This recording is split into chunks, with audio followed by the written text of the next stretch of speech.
잘 지내셨어요? 네. 새로운 주 오늘 주신 말씀 잘 붙잡고 또 붙잡힌 바 되셔서 승리하시길 주의 이름으로 축복드립니다. 네.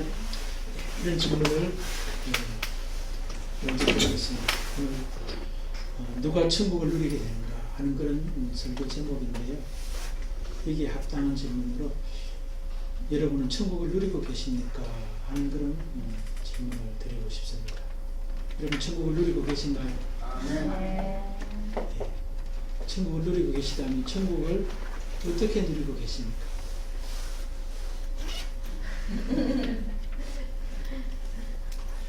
오늘 성경은 말씀하시기를 천국은 혼인잔치에 비유하고 있죠. 그렇죠?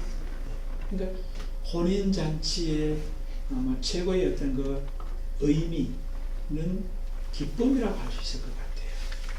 그러면 천국을 누리고 계십니까? 라고 하는 이 질문에 대한 답변은 내가 기쁨을 누리고 있느냐? 라고 하는 질문과 동일하다 그렇게 볼 수 있을 것 같아요. 여러분 기쁨을 누리고 계십니까? 네.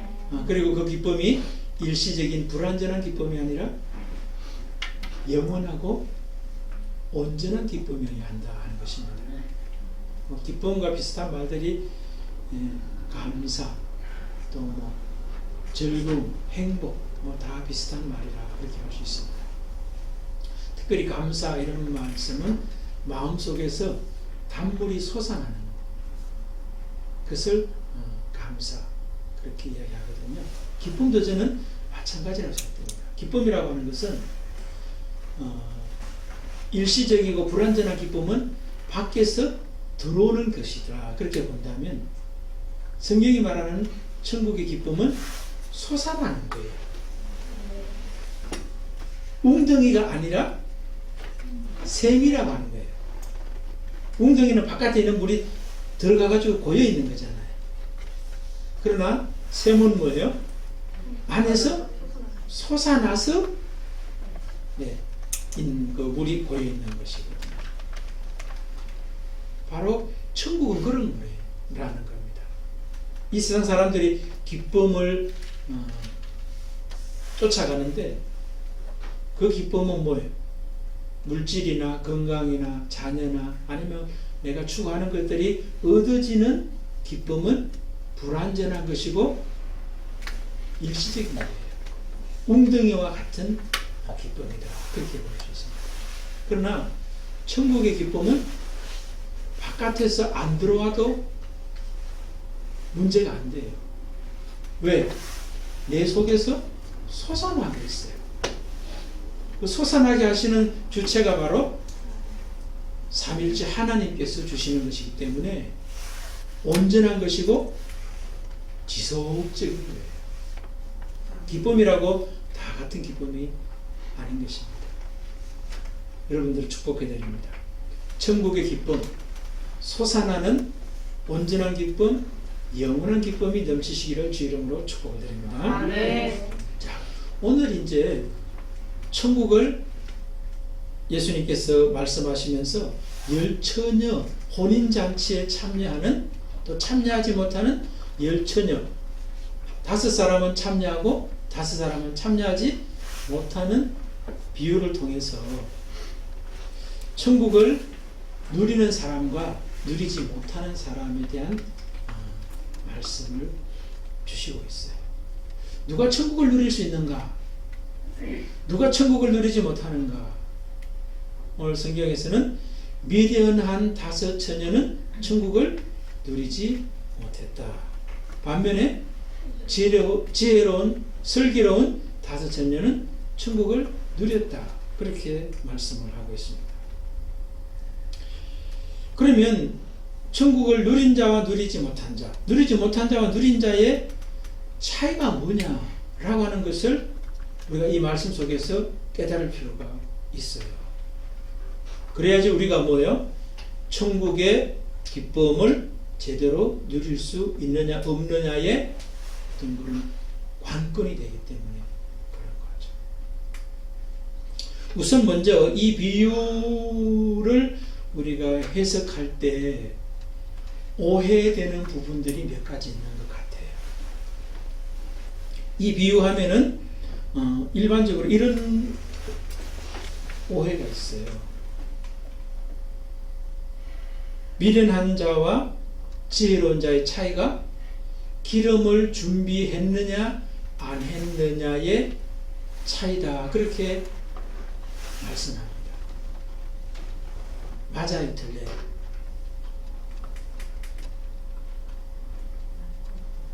다 맞다고 생각하시니까 그럼 오해가 아니라는 거잖아요. 제가 분명히 오해라고 이야기했는데 기름을 준비했느냐 안 했느냐, 그러니까 특별히 그 성경에도 보면 그렇게 나와요. 미련한 자들은 등을 가지되 기름을 가지지 아니했다. 반면에 슬기 있는 자들은 그릇에 기름을 담아 등과 함께 가져갔다. 그러니까 기름을 준비했느냐 아니냐의 어떤 그런 차이 때문에 미련함과 슬기로움, 천국에 들어감과 들어가지 못함의 차이다. 그렇게 생각한다는 거죠. 근데 그게 오해라는 거예요. 어떻게 그렇게 할 수 있습니까? 나중에 미련했던 처녀들도 기름을 가지고 왔죠, 그죠? 기름을 가지고 왔어요. 그럼 천국에 들여보내줘야 돼요, 말아야 돼요? 기름이 없어서 그랬다면 기름 가지고 왔으면 천국에 들어가야 될 거 아니에요. 근데 기름 가지고 왔는데도 천국에 못 들어갔어요. 그러면 기름을 준비했느냐 아니냐의 차이가 아니다라는 거예요. 그리고 또 이 말씀을 해석할 때 기름이 뭐냐에 대한 또 해석이 또 분분합니다. 어떤 사람은 기름을 믿음이다, 기름을 성령이다, 그렇게 이야기합니다. 그럼 여러분 말이 안 되는 게 성령과 믿음이 있으면 천국에 들어가야 안 들어가요? 당연히 들어가야죠. 그런데 성령과 믿음을 가지고 왔는데 천국에 못 들어간다는 말은 이 기름이 뭐예요? 성령과 믿음이 아니라는 증거잖아요. 그런데 해석할 때 이 기름은 성령이다, 믿음이다라고 이야기를 해요. 그럼 회중들은 뭐라고 하면 아멘 합니다. 그러니까 목사도 바보고 회중도 바보인 거예요. 그렇잖아요. 그러니까 이것은 성령도 믿음도 아니에요. 그런데 그렇게 말하고 그렇게 이해하고 살아가요. 그럼 여러분 이런 질문 하겠죠. 그럼 니는 뭐라고 그러는데?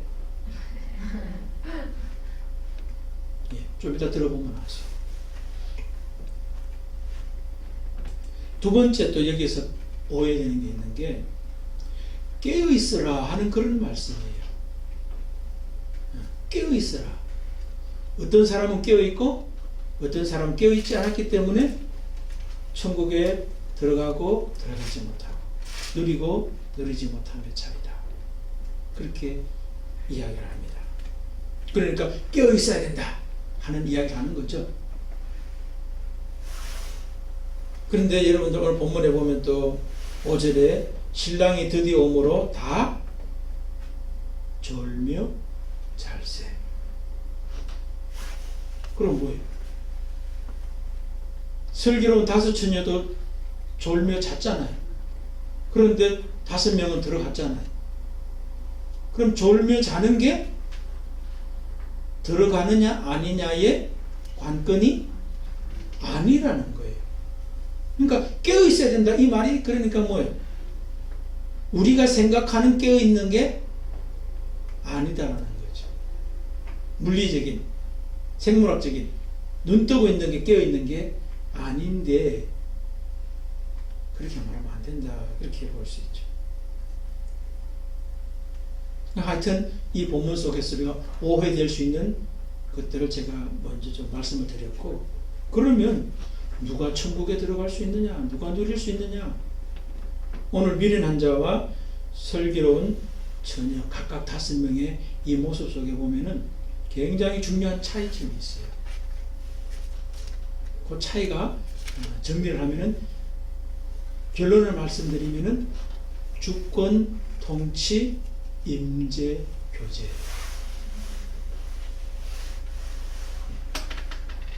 뭐라고요? 주권, 통치, 임재, 교제. 예, 굉장히 중요한 이야기입니다. 주권. 오늘 이 미련한 자들과 슬기로운 자들의 차이가 주권을 어디다 두고 있느냐라고 하는 차이에서 천국의 누림과 누리지 못함의 차이 있어요. 미련한 5 처녀는 주권을 자신의 생각과 판단에 두고 있어요. 어떻게 할 수 있느냐? 기름을 준비했느냐, 준비하지 않았느냐예요. 자기 생각과 판단에 신랑이 준비 안 해도, 기름 준비 안 해도 될 거라고 생각하고 판단했다는 겁니다. 반면에 슬기로운 5 처녀, 기름을 준비한 사람은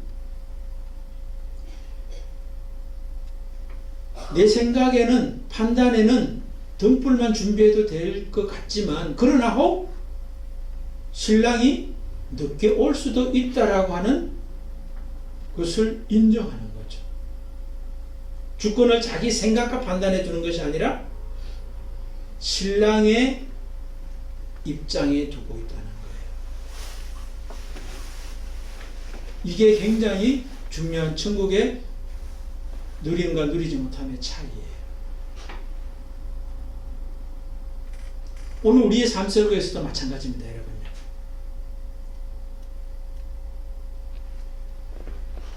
천국의 기쁨, 샘솟는 기쁨, 온전한 기쁨, 지속적인 영원한 기쁨을 우리의 삶 속에서 누리지 못하는 이유 중에 첫 번째가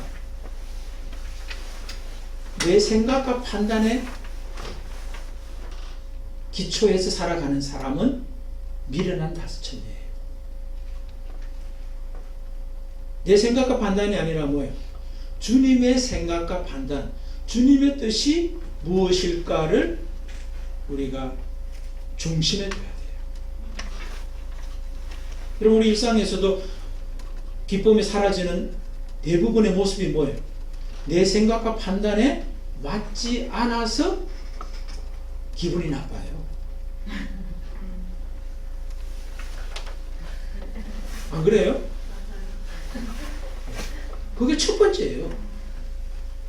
내 뜻에 안 맞으니까 기분 나쁜 거예요.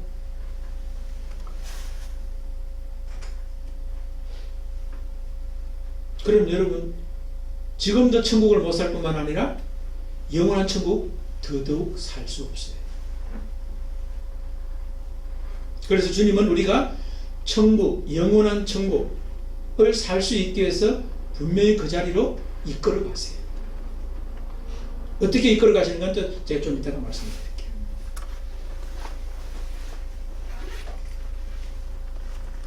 두 번째 차이는 뭐냐면은 통치의 차이예요. 통치의 차이란 말은 생각과 판단을 실행하는 차이예요.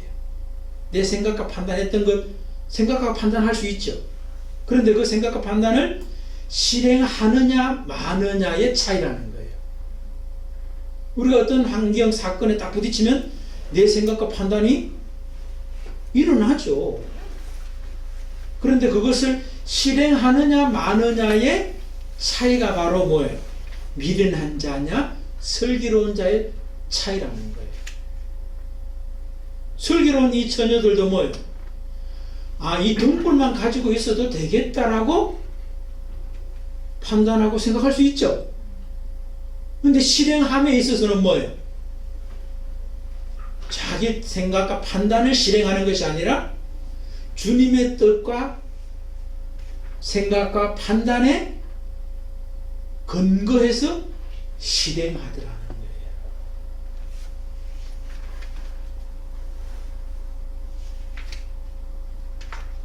오늘 본문에 보면은 미련한 자가 그 슬기 있는 자들에게 기름이 모자라잖아요. 그러니까 기름을 좀 달라고 할 때 표현을 보면 명령형으로 되어 있어요. 우리나라 말에는 뭐 그렇게 차이가 좀 구분하기 쉽지 않은데 영어 성경에 보면 차이가 명확하게 나요. 8절에 보면 미련한 자들이 슬기 있는 자들에게 이르되 우리 등불이 꺼져가니 너희 기름을 좀 나눠 달라 하거늘. 명령이에요. 실행의 어떤 그런 모습이 상대방에게 부탁하는 것도 아니고 뭐예요? 자기 생각과 판단을 주장하는 형태로 나타나고 있더라는 거예요. 최소한 없으면 상대방에게 뭐예요? 그렇죠. 부탁을 해야 되잖아요. 근데 실행할 때 자기 뜻을 막 관철하려고 하는 어떤 그런 모습을 보이는 거예요. 그러니까 상대방도 뭐예요? 안 된다라고 노라고 딱 잡는 거예요. 만약에 부탁했으면 뭐예요? 또 차원이 다를 수 있겠죠. 그런데 또 하나 우리가 생각해 봐야 될 거 보면 이 사람들이 기름을 준비해가 와가지고 신랑에게 또 하는 말을 보십시오. 11절에 보면 그 후에 남은 처녀들이 와서 이르되 주여 주여 우리에게 열어주소서, 문을 열어주소서라고 할 때 이때도 보면은 영어 성경에는 보면은 명령어로 되어 있어요. 문을 열어주십시오가 아니라 문 열어라 이런 식으로 되어 있어요. 그럼 생각과 판단의 주체가 자기이고 그것을 실행하는 주체도 누구예요? 자기인 거예요. 그러니까 생각과 판단도 주체가 누구냐의 여부도 중요하지만 또 하나 뭐예요? 그것을 실행하는 모습에 있어서 차이가 나더라는 거예요. 미련한 자들은 자기를 버리지 못하고 자기를 주장하고 있고 상대방에게 명령하는 형태로 실행을 하고 있더라. 그렇게 볼 수 있습니다. 다시 말해서 자기 중심을 내려놓지 못하고 있더라 하는 거죠. 그 다음에 또 세 번째 차이가 뭐라 그러죠? 주권의 차이, 통치의 차이, 임재의 차이. 무슨 말이냐면은 미련한 자는 나중에 라고 하는 마음이 있는 거예요. 기름을 하지 않은 자체가 벌써 뭐예요? 나중에 준비가 필요하면 나중에 준비해도 되지 않겠느냐 하는 거죠. 반면에 설교론자는 뭐예요? 나중에가 아니라 지금 준비되어야 있어야 된다라고 하는 거예요. 나중에 거기가 아니라 지금 여기가 중요하다. 그러니까 우리 또 적용시켜 보면은 천국은 뭐예요? 우리가 죽어서 나중에 거기서가 아니에요. 지금 여기에서 천국을 누리지 못하면 나중 거기는 없어요. 그런데 미련한 자는 뭐예요? 나중에 거기를 생각하고 있는 거예요. 여러분 지금 여기서 천국을 누리시는 자 되시기를 주 이름으로 축복합니다. 아멘. 내 생각과 판단이 아니라 주님의 생각과 판단, 그리고 실행함에 있어서 나 중심이 아니라 그분 중심으로 실행해야 된다는 거예요. 그 다음에 임재에 있어서도 나중에 거기가 아니라 지금 여기다 라고 하는 것이 되어야 된다는 거예요. 마지막 하나는 뭡니까? 교제의 차이예요. 무슨 말이냐? 오늘 미련한 5 처녀는 주님을 알고 있어요, 없어요? 주님을 알고 있죠. 와서 주여 주여 문 열어주십시오 하잖아요. 근데 주님이 뭐라고 그러죠? 예, 내가 너를 알지 못한다 그래요. 바로 슬기로운 자는 주님과 교제를 하고 있죠. 그죠? 근데 미련한 자는 자기는 주님과 교제하고 있다고 생각했는데 나는 너를 모른다고 그래요. 이런 경우가 있을 수 있을까요? 주님과 교제가 안 되고 있어요. 자기는 되고 있다고 생각하는데.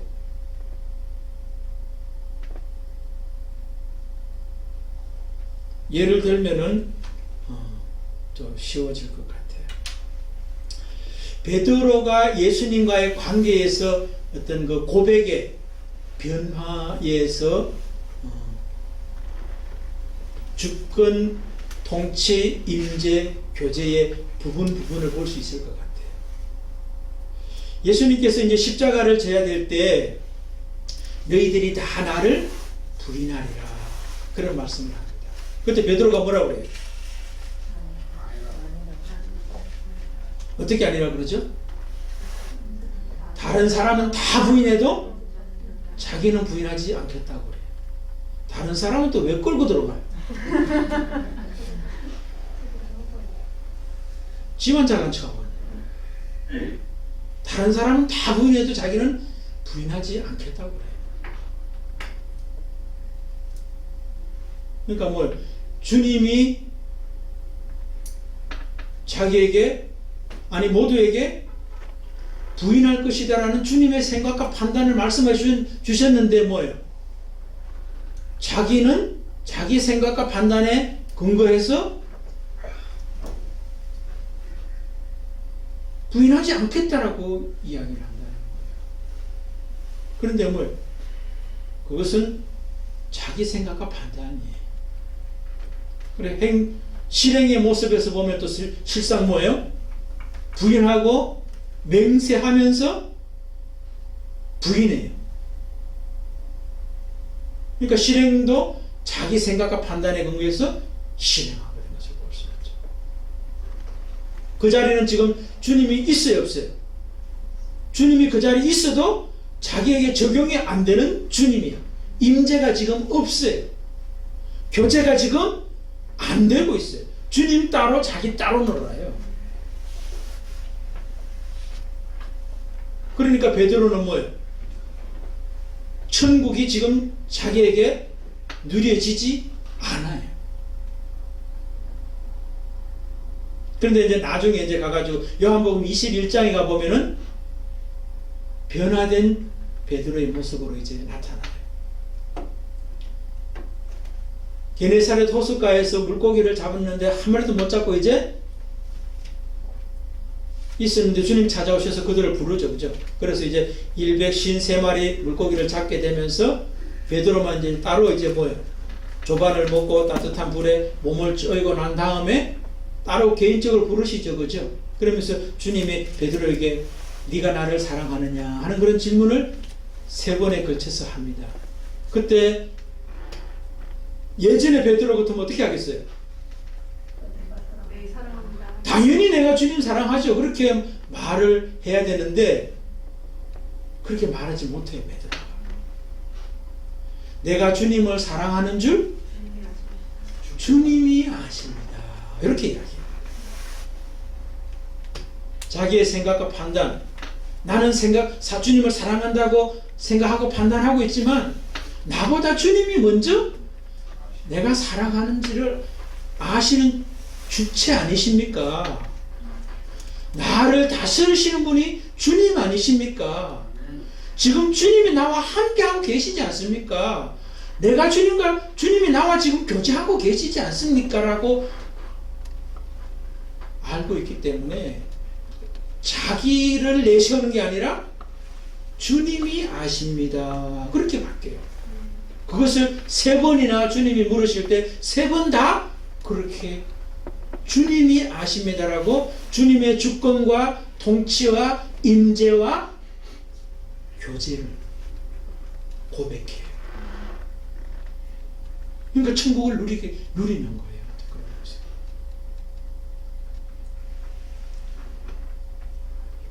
또 이 말씀도 마태복음 7장에 보면은 예수님께서 이제 산상보훈 거기에서 보면 또 이런 말씀을 합니다.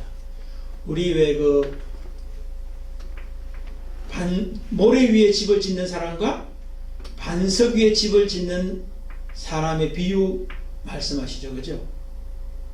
그러면서 이제 그 말씀 바로 이제 하고 연결돼서 그 앞부분에 뭐라고 되어 있냐면은 열매로 그 사람을 알리라, 그런 말씀을 주님께서 해요. 그러면서 이제 사람들이 뭐요? 주여 주여 하면서 자기가 선지자로서 귀신도 쫓아냈고 권능도 행했다라고 하는 말씀을 해요.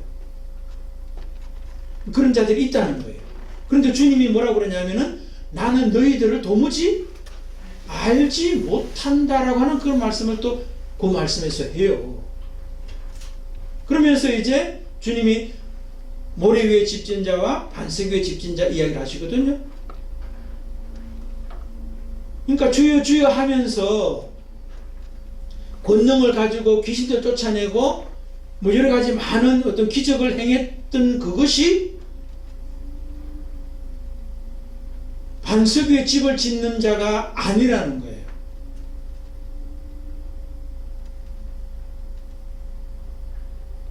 그러면서 이제 행함을 이야기하는데 그 행함이 겉으로 드러난 게 아니라는 것을 우리가 알아야 돼요. 행하는 것이 이제 반석 위에 집을 지은 거라고 하는데 그 행함의 내용이 겉으로 드러난 게 아니라 오히려 안에 보이지 않는 행함이 진짜 행함이라는 것을 반석 비유를 가지고 이야기하는 거예요.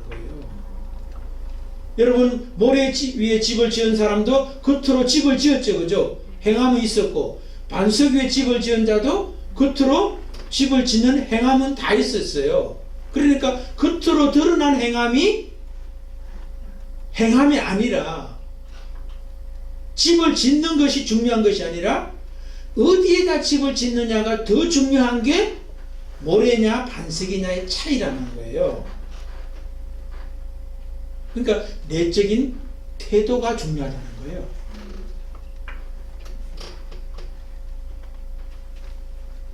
그럼 내적 태도가 어떻게 된다는 거예요? 바로 주님에 대한 주권과 통치와 임재와 교제가 내적으로 있는 것이 바로 뭐예요? 주여 주여 하는 자가 아니라 정말로 반석 위에 집을 지은 진짜 주님이 원하시는 열매가 있는 주님이 아시는 자다, 이렇게 되는 거예요.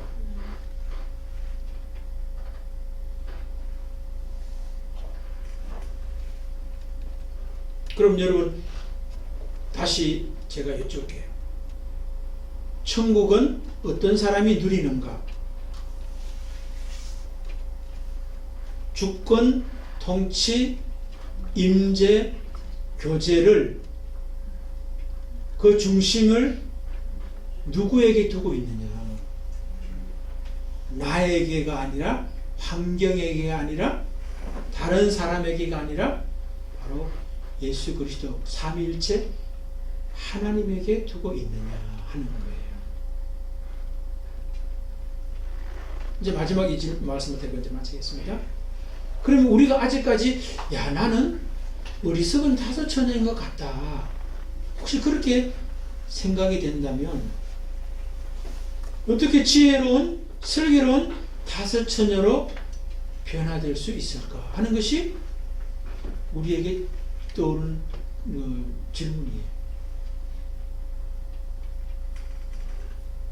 내가 미련한 자에서 슬기로운 자로 될 수 없어요.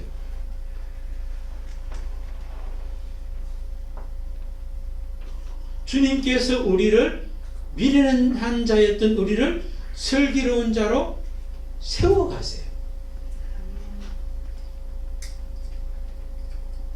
보통 때는 우리가 미련한 자인지 슬기로운 자인지 잘 몰라요. 사실은 다 당연히 나는 슬기로운 자려니 그렇게 생각한다는 거예요.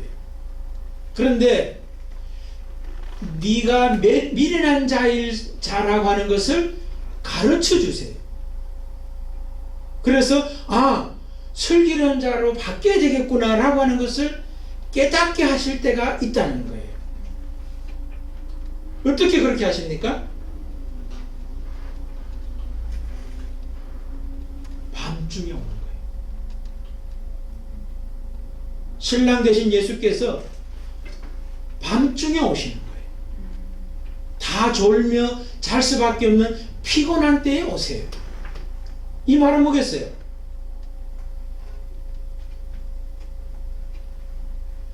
내 인생이 힘들어서 지쳐서 졸며 잘 수밖에 없는 밤중이 되면은 내가 진짜 기쁨을 사는지, 지속적인 기쁨을 사는 자인지 아닌지를 분별이 가능해져요.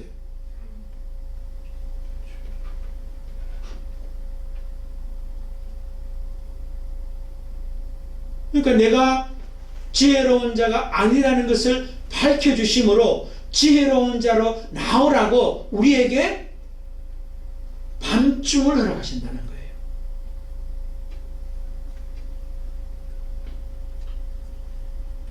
그러니까 그 밤중이 뭐예요? 은혜인 거예요. 은혜.